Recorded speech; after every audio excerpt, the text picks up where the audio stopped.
Hi, welcome back. I hope you've been doing well.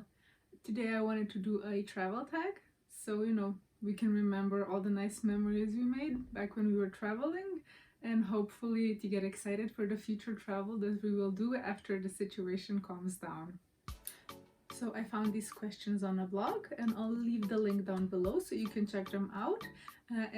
If you want to answer them as well, make sure to post the video, send me the link. I would be very happy to hear about your travels. So I've always loved traveling ever since I was a kid. I think my mom is also the kind of a person who likes to travel, so I think I get that from her. And I'll just jump into the questions. Okay, so the first question is, what was the last country you visited? So I didn't really travel this year to explore new countries or anything, but the last country I visited was Austria when I was visiting my boyfriend. Question number 2, how many countries have you visited? So I counted 14 of them. I didn't count the ones where I just had a layover or something, so I don't think that really counts because you don't get to explore the country that much, but yeah, it was 14 so far. Okay, so question number 3, what is your favorite place on earth that you have been to? So I would say Corsica. I am a water person, so I love swimming, I love exploring the ocean, I love diving, I love doing anything that has to do with water, and Corsica has some beautiful beaches, and I was very excited to be able to dive and look at all the cute fish and stuff, so definitely Corsica.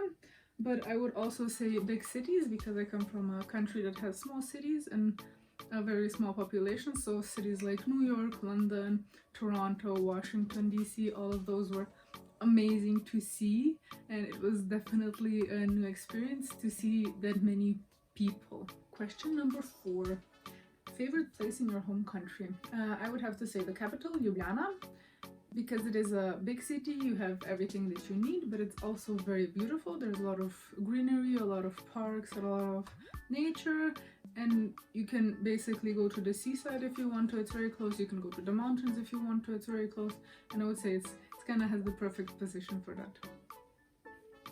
Number 5, if you could board a plane right now, where would you go? And my biggest wish right now is to go to Australia and New Zealand, to have like a month trip just exploring Australia and New Zealand. I think that would be great. Number 6, what's your cup of tea? Tropical island getaway, snowy ski break, or city exploring trips? I said it would be probably a mix. Like I said, I like ocean, I like the sea, so a tropical island getaway would be perfect. And if there was some city exploring in there as well, it would be my perfect trip probably. Question number 7, what are your top 3 hand luggage must-haves? So I would definitely say gadgets like my phone, the iPad, my watch, stuff like that, and then all the corresponding cables for charging and for listening to music. Then I would also have to say, if possible, drinks. I like to drink a lot of water, so I must have that with me. And of course a book. Even though I have my iPad, I still prefer to carry at least one book in physical form, just in case my battery dies or something like that. I still have a book to do something. Number 8, any travel tips to share? So what I try to do is I try to blend in as much as possible. I don't really try to stand out as a tourist, overly touristy. I also have photocopies of everything, like my ID, passport, cards, just in case. You never know what happens.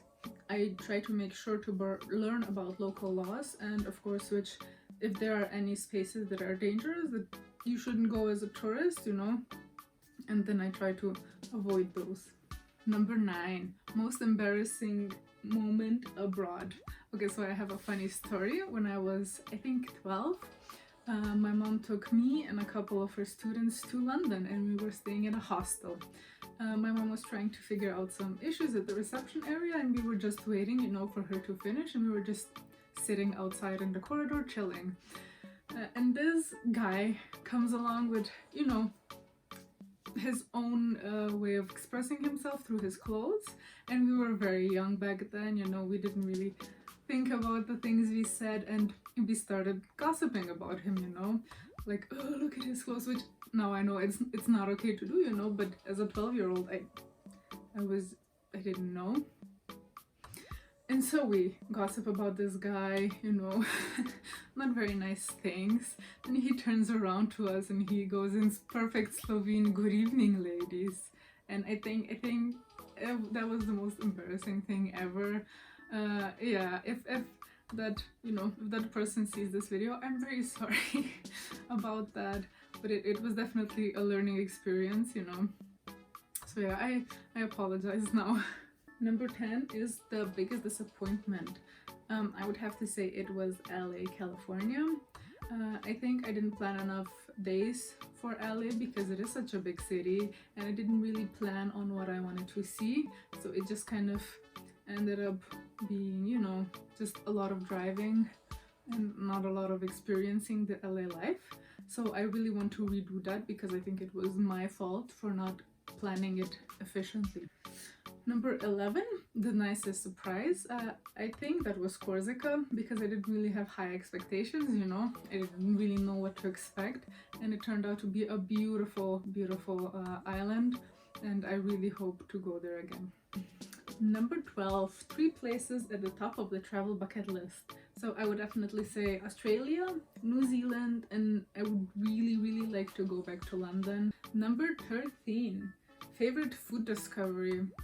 This may sound a bit, you know, shallow to some people, but I really like burgers.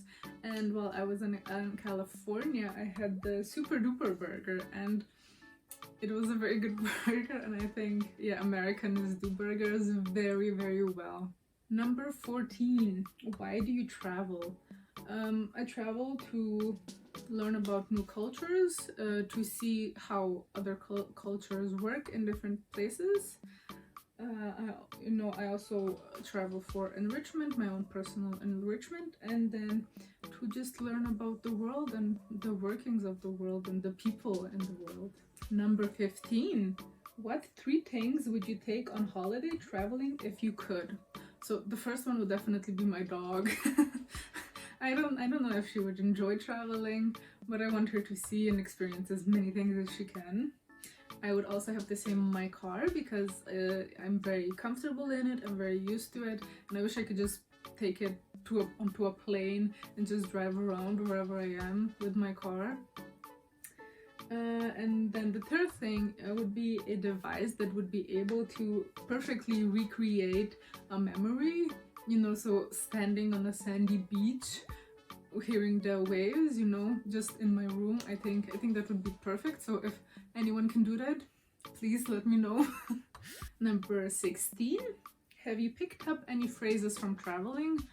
Not really. I don't feel like I've been in a place, in a country long enough to pick up phrases. Number 17, what 2 places would you not go back to and why? I misunderstood that question. Wait, I have to think about it. Okay, so where I would not go back again and why?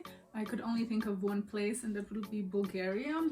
When I was exploring cities in Bulgaria, there were a lot of stray animals, a lot of abandoned animals, and it's really difficult to see something like that.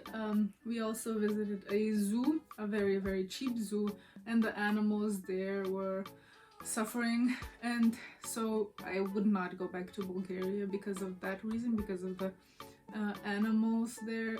Yeah, it just makes me very sad. Now onto a happier question, number 18, your dream travel companion. I would say my mom, but that's because I want her to see and experience as many things as possible. So I would want to have her with me. So, you know, if I go to Australia, I want her to see Australia as well. I will say that my boyfriend is a very good companion, traveling companion, because we are quite different. So traveling with him allows me to see maybe some things that I wouldn't go see by myself. So I think it's a very good characteristic in a traveling companion. Number 19, most surreal travel moment. I think it's just coming into big cities with a large amount of people, like walking the streets of New York. I know that may seem funny to some people, like why would you like why would it be surreal? But coming from such a small country, my city has 40,000 people, you know, and then going into New York, which has millions of people, and just it's just such a surreal moment to see how many people live in such a small space. Yeah, so definitely just big cities in general. And the last question, 3 people you would like to see do the TMI travel tag. If you have the time and if you want to, I would love to see your travel tag because I'm very interested in how people see their travels, how they see their experiences, so I think it's very interesting. I'll leave the questions down below if you feel like it. No pressure though. I hope you enjoyed this video, hope to see you in my next one, and have a lovely rest of your day or night. Bye!